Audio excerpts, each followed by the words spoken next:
Wireframe, MatCap, Real Render Preview, right under Z. Press Z to open the Shading Pie menu. Choose Wireframe, Solid, Material Preview, or Rendered.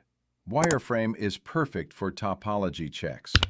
Solid is great for modeling without shader distractions.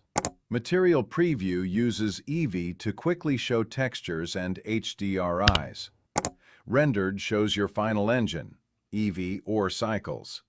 In the top right Shading Sphere menu, you can enable MatCap, Ambient Occlusion, Cavity, Backface Culling, and Depth of Field Preview.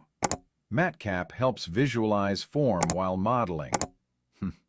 Quick note, Material Preview uses viewport settings, look dev. It may look different in final render. Next episode, the overlays.